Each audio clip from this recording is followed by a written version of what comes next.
Your policies are applied in a partisan and selective manner. You claim it was hacked materials, and yet you didn't block the distribution of the New York Times story that alleged to talk about President Trump's tax returns, even though a federal statute makes it a crime to distribute someone's tax returns without their consent. You didn't block any of that discussion, did you? Our policy was focused on distribution of the actual hacked materials. Did you block the discussion of the president's tax return material? And in the New York Times case, we interpreted it as reporting about the hacked materials. Did you block Edward Snowden when he illegally released material? I don't have the answer to that. The answer is no. Good morning, good afternoon, or good evening, depending on when you're tuning in. My name is Jonathan Torres Herrera, and you are watching or listening to the JTH show. Today, let's talk about Amazon Pharmacy, tech CEOs, and their Senate hearing, a new one. Walmart reports toilet paper shortages again, and Florida moves to allow its citizens to shoot writers. Yeah, I know. But first, roll the intro.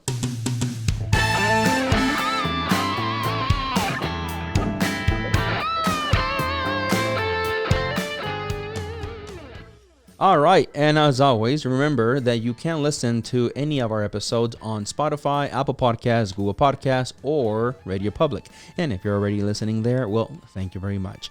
Also, if you can take like 2 seconds to hit that like button if you're watching on YouTube, really appreciate that as well. All right, let's move on to the first story of today, and that is Florida. Florida.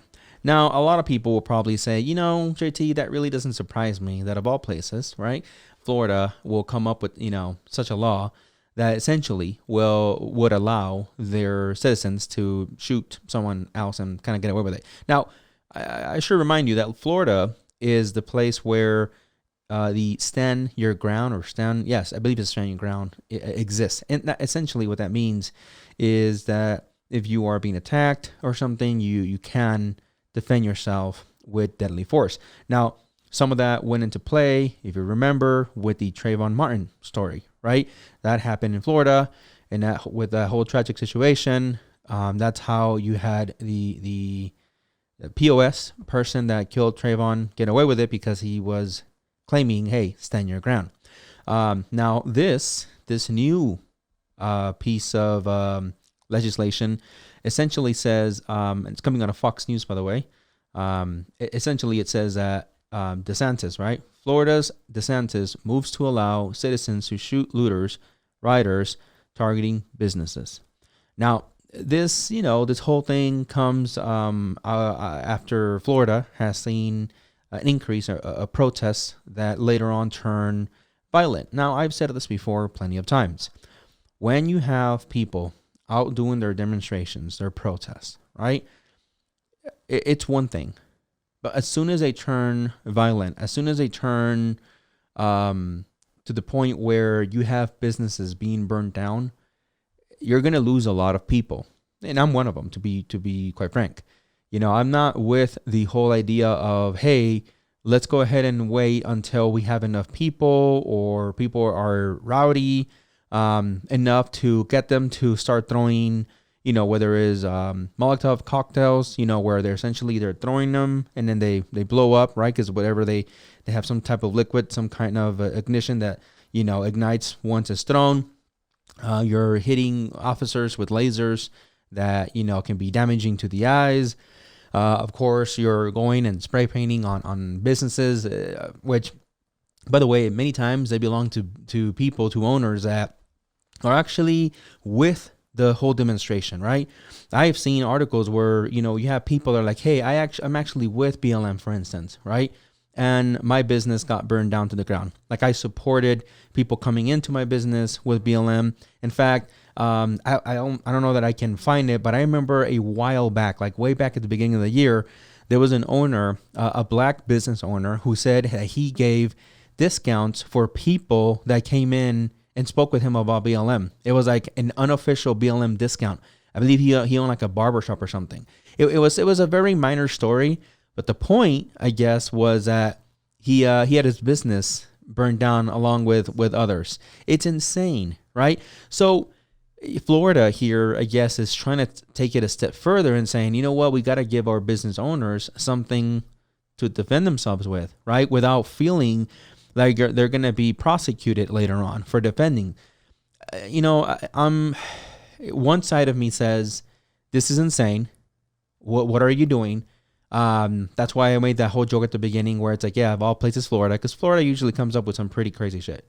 But this, again, part of my brain is like, man, I mean, what do you want to see? More people getting shot, because this essentially is telling business owners that you have to consider are probably already very afraid. They're probably worried every single time there's a protest near their business, and they're like, oh my God, do I have to sit outside of my business? What do I have to do to protect it? Oh, it's okay. Remember, DeSantis say that now I can take my gun down there and just shoot people, shoot rioters that or looters that are going to be coming, at my business. So, of course, a side of my brain says this is insane. What are you doing? People are going to take advantage of this, in my opinion, at least, all the way, right? But then, on the other hand, I'm like, well, JT, you kind of have been saying this the whole time, right? That people are going to get tired of the BS. People are going to get tired of, these, again, so-called protests turning violent, specifically and somehow magically at night, right? And then again, going somehow after not just the police, going after these businesses as they're making their way across town. And, again, that side of my brain's like, you know what? Let it be. Let's see if this deters people. So I'm going to be honest with you. I'm very split down the middle. As a business owner, I can understand the business owners that are worried, right? Because this is their livelihood. As just another citizen of this nation, I'm like, this is insane. It could be that a random person is caught in the middle of these protests. It could be that someone that lives across the street. We have to understand that there's a lot of places, right? A lot of cities, including in Florida, that have a mixture of apartments, an example of people that live right on top of businesses. And then now you're going to have these shootouts sanctioned by essentially the governor saying, go for it, defend your business, and encouraging them. Now you have stray bullets. I mean, the hypotheticals can get real crazy here.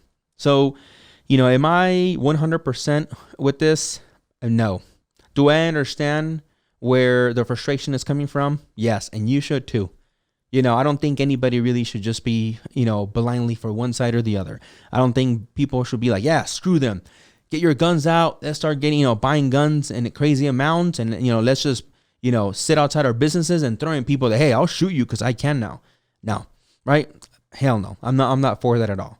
And at the same time, no, this is not me saying, oh, continue protesting, continue burning places down.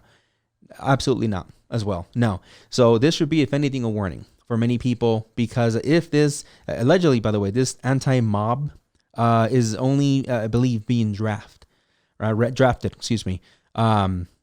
think it's gone into law yet, but it should be sort of like a warning for people, right? Because guess what? If this were to go into effect in Florida, what is it to say that it won't go into effect anywhere else? That any other copycat state will be like, you know what? Let's do what Florida did. Screw it. Let's do that, right? And then we can see more casualties come out of that, right? Because what have I said before? It incites people. So now you have people possibly saying, you know what? Business owners can have guns. Okay, I'll take mine too. Does not matter whether it's legal or not. Does not matter whether, like, well, hold on, JT, are they carrying their gun legally? Forget about that. Forget about it. Right now, it's about, oh, okay, well, the governor's going to let them have guns. I'm going to take mine illegal gun out too, and then we'll have a shootout. It can get pretty crazy, right? So, all right, let's move on to the next story, and that is following up on what Amazon recently announced, and that is that they, on top of basically being, everything already out for us, there's obviously your standard Amazon stores. You have the fact that they sell produce and books and it's just essentially everything. They're like, you know what, we haven't sold yet. And I even their analysts were probably like, dude, Bezos, come on, man. Like, what do you want to sell now? Like what? Diamonds? Like, no, maybe for 2025. But no, we have to go into pharmaceuticals. And now it is. Now it's so. So Amazon announces saying that they are now going to be fulfilling prescription medication. So We're not talking about just here your ordinary Tylenol. You actually can already order that. No. This is full blown that, let's just say you have some type of dysfunction. All right, for my gentlemen out there, Amazon got you. Amazon, bound, will take care of your problem there. Of course, as long as the doctor prescribes it, right? If you have maybe anything to do with your pregnancy, most medication, they'll prescribe that as well. Plan B, I got you. Don't worry about it. If you have Prime, in 1 or 2 days, you'll take care of that Prime B, or Plan B, excuse me, is what they call it, right? So essentially everything is what they're going to be providing, except, for anybody freaks out, except for Schedule 2 drugs, which include most opioids drugs, right? What does that mean? Which is actually what I feared earlier. Once I looked into the story, honestly, I got a little bit of relief. Why? Because unless something changes, right? I was worried. That all of a sudden a lot more packages were going to go missing, right? I'm going to be honest, and I don't mean to offend any drivers out there, but between drivers losing certain packages, they're rattling, they're like, okay, this one got missing. Or just people, the thieves. I mean, that's just a normal thing that Amazon suffers, right? You have package thieves that they see the ring doorbell. Sometimes they're like, grab that thing and they run. So I was concerned and thinking, damn, because some of these thieves can definitely start, making, hey, who gets their stuff delivered? It looks like Aunt May over there suffers from arthritis, and she probably has some pretty good sleeping pills. Let me go get that from her on every other month or something. A lot of that ran through my head. I'm thinking, damn, that market is going to expand aggressively with Amazon, because now Amazon's going to be delivering to the drug dealers. But no, that is not the case. Not Schedule 2. So now that we can remove that out of the way, I will tell you that there are some stores that are pretty damn concerned over this, and that is, of course, your stores like CVS, Walgreens, Walmart Pharmacy, and Rite Aid, even Walmart. Some of those retailers, actually, their stock dropped today significantly as soon as the story came out, right?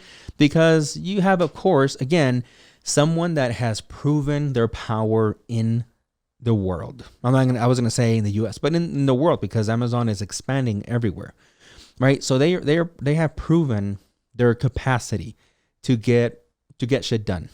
Right? They are not an insignificant little company that's, emerging, or for that matter, maybe, in the marketplace, but, hey, there are bigger players. Amazon, arguably to many, other than maybe Walmart, is probably becoming quickly, if not already, pretty much the biggest provider of what, everything nowadays, right?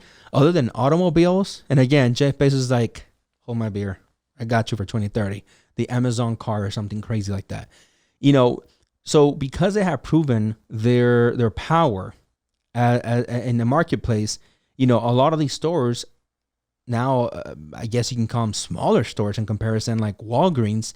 They're like, are you serious, man? We already have to sell diapers and little stupid toys and random stuff in our stores. You're going to take the one thing we're known for? Pharmacy. Like, you have everything, Jeff Bezos. You're going to come after pharmacy. Okay, fine. So, yeah, at this point, they're going to be putting this in place immediately. They are not going to be serving the entire United States yet. There will be some states left out, and that is Hawaii, Illinois, Kentucky, Louisiana, and Minnesota for now, right? Because they need to find, I guess, certain workarounds over when it comes to their laws, I guess, for those states and how they can operate as a company that provides now pharmaceuticals. Now, if you're worried or if you're already excited for this, it is available for Prime members. There are going to be certain discounts. You're going to be able to allegedly compare before you check out your payment with insurance copay, without how much you can save if you're a Prime member, and then just how much you would just pay for it if you're just shopping randomly on Amazon Pharmacy. And then you're like, oh, I've never been here, but I'm going to try it. So essentially, this also, at least in my opinion, brings up a pretty damn good question. Is it going to be Amazon, of all companies, to fix the big pharma problem we have in the U.S.? Now, a buddy of mine replied some pretty good points, right?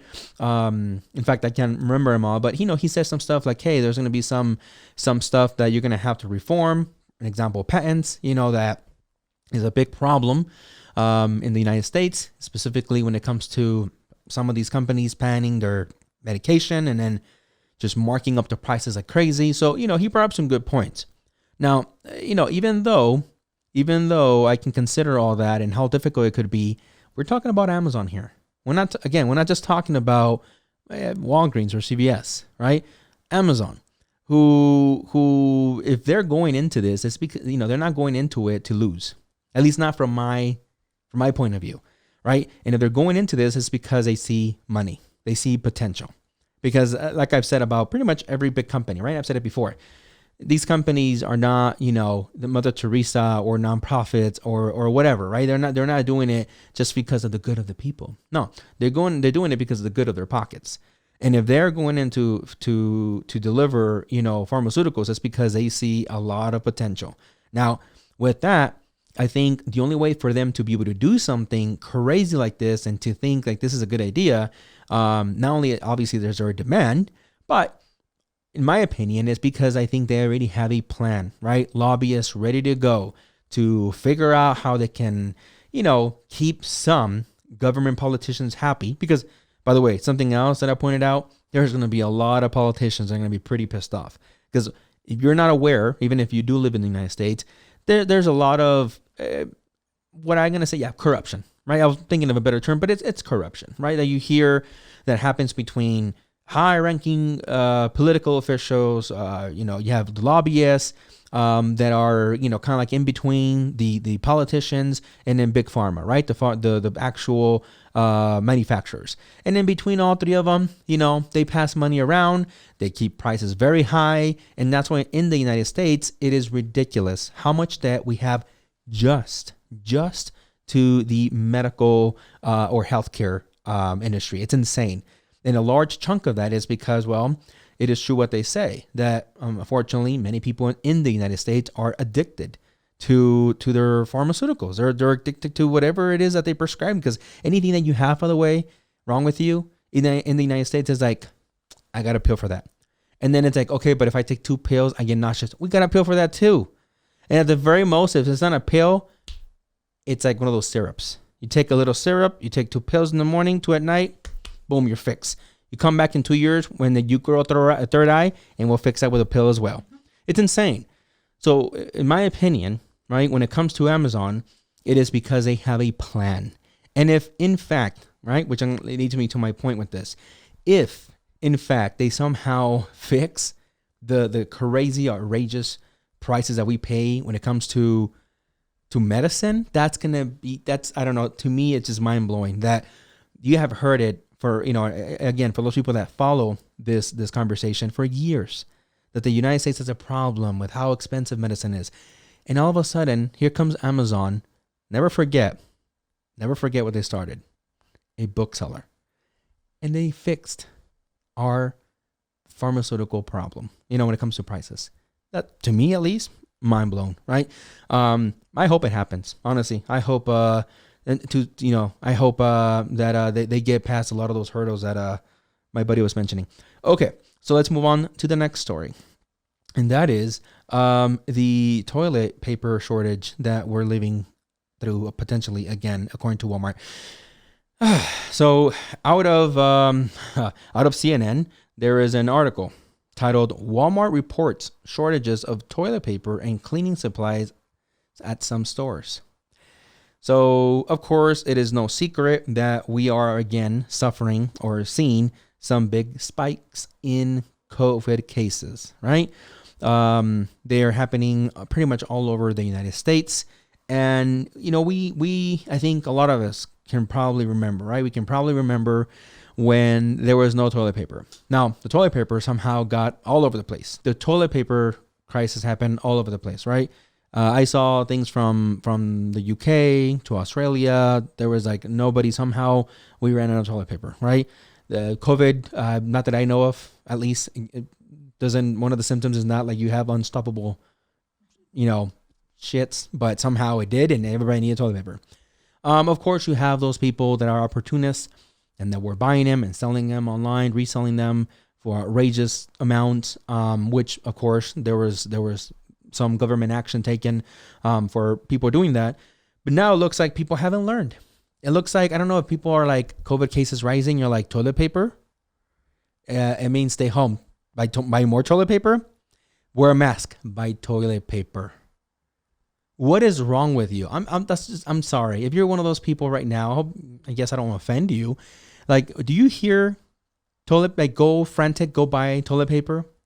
Is that what you hear when they say COVID cases rising? It's just insane. So, for Walmart to announce that they are seeing a shortage, it is concerning, right? Because we're not talking about your local convenience store. We're not talking about your local liquor store, right? That it's like, hey, we normally just stock up like on 4, 5 rolls and they're gone. This is Walmart, right? Arguably one of the top providers in pretty much many, everyday uses, right? Next to probably what, Costco, I would say. And for them to say, hey, just FYI, there are some shortages. I think they do it to either get the word going, which then again probably can get people more panicked and be like, oh my God, okay, we got to go buy toilet paper.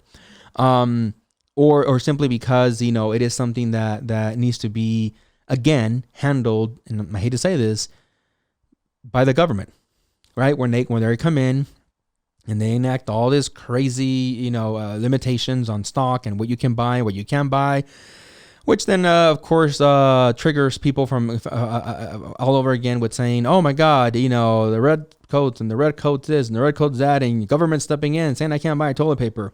But it's definitely something you should be aware because, again, if Walmart is coming out and if anything, Walmart is going to CNN and announcing this, well, it's because at least I would take it serious. Please don't take this in any way for me to, encourage you to go and all of a sudden buy crazy amounts of toilet paper. All right, and then for the last story, let's move on to, it'll be real quick and short. I'm actually just going to poke fun. Hopefully it doesn't get me banned again from another social media platform. Oh, you don't know? Yeah, I was banned temporarily, shadow banned from Instagram. Yeah, totally not because I did another video where I critique both Jack Dorsey, the CEO of Twitter, and Mark Zuckerberg, the CEO of, you can say Facebook and, I guess Instagram, because Facebook owns Instagram.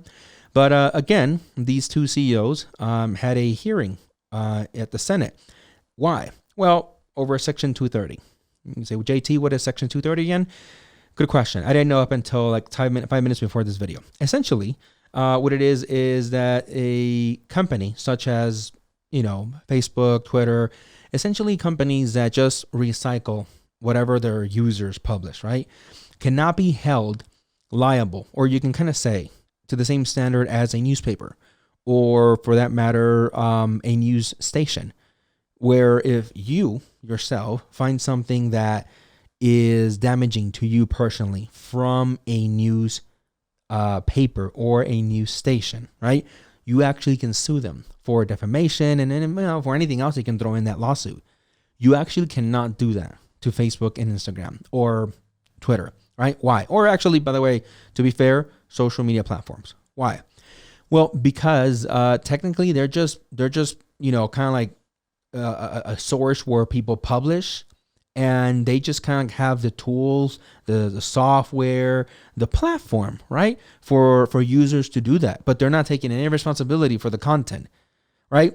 Which of course then begs the question, like, wait, hold on, JT. For those of you guys, like 2 of you that saw my previous video and are like, hold on, didn't you say in the last video that Senate was telling them that they were taking stuff down? So they are taking responsibility.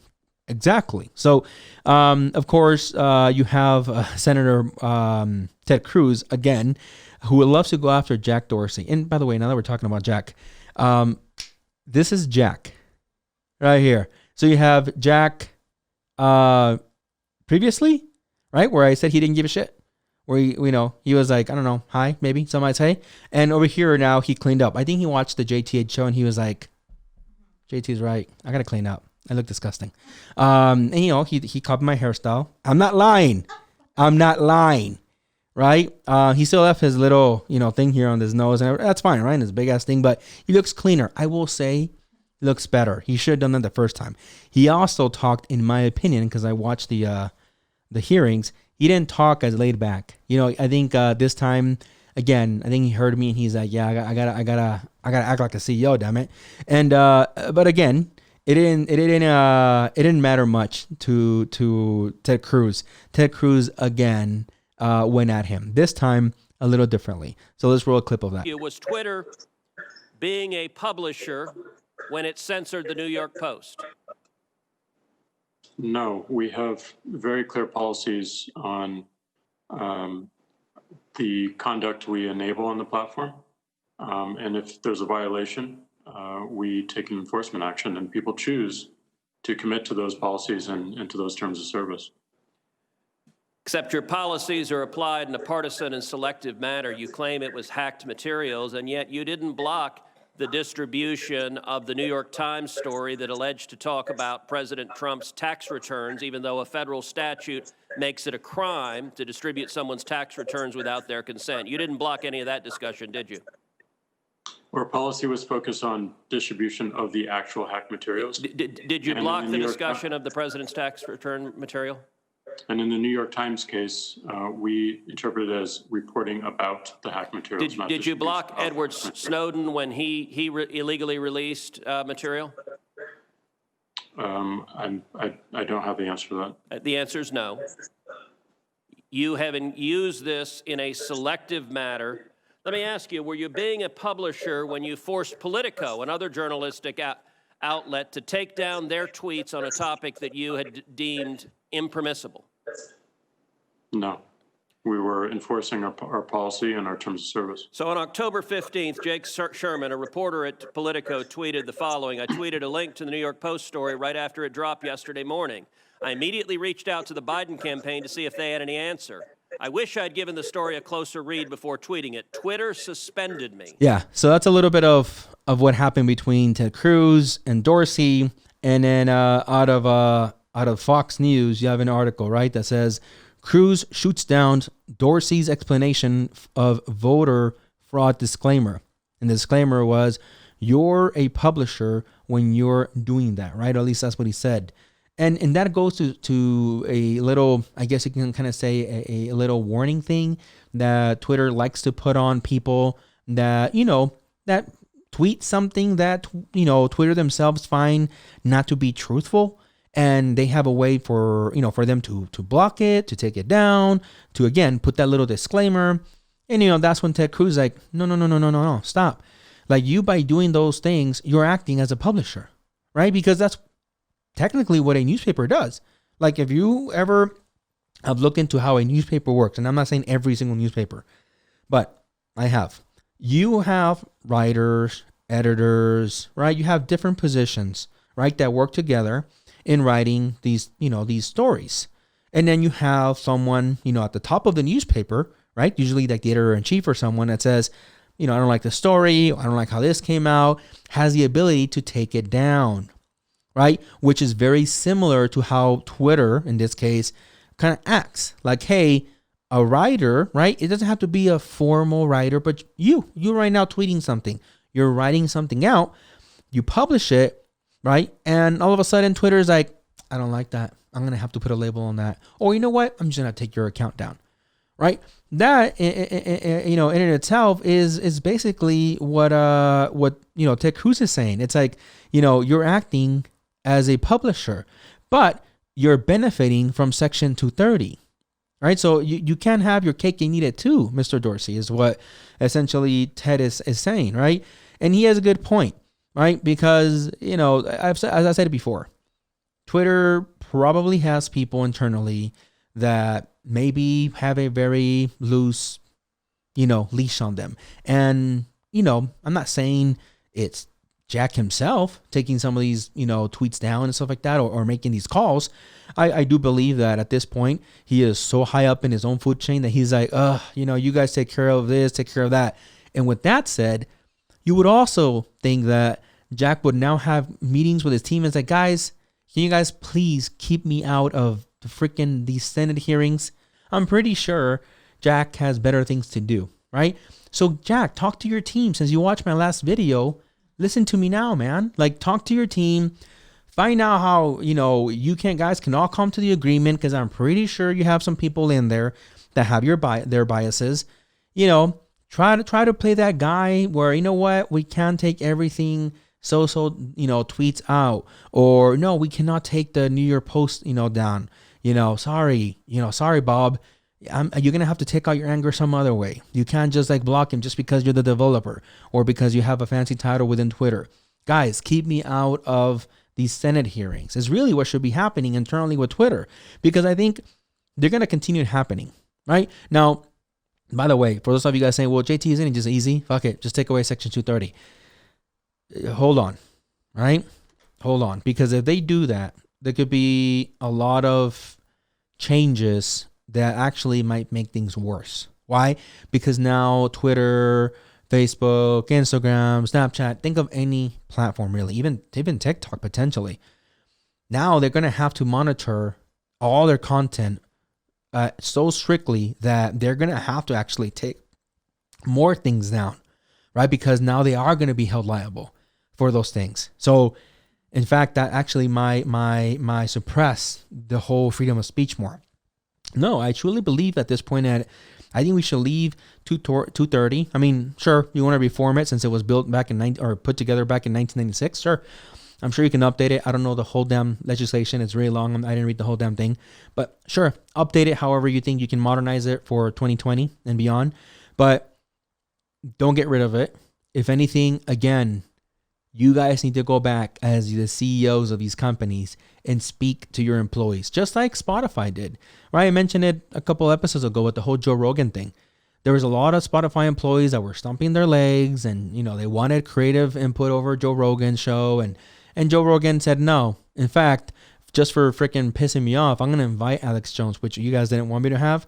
Boom, eat that, Spotify employees. And Spotify's like, sorry guys, we're going to back off our investment. We're going to back up, our investment. And that's kind of what needs to happen sometimes. There are sometimes that companies must stand with their employees. There are sometimes where employees, they carry a lot of that burden. And you know what? They should have some say. But remember about the whole thing about being in the middle, right? The critical thinking, right? So, these companies need to do that more, right? You can't just, blindly give your employees everything they want, because then you have your ass sitting at Senate committees all over again, right? And it's going to happen again and again, Jack. So listen to me, okay? All right, that's it for today, guys. Thank you for watching the show, and until next time, see ya. Hey, thanks for watching the JTH show. Remember, you can catch all the episodes, full episodes, on Spotify, Apple Podcasts, Google Podcasts, or Radio Public. You can also visit www.thejthshow.com to catch episodes there, and to catch anything that we had to blur out because of YouTube or any other platform. We usually put all of our raw information in there that is uncensored.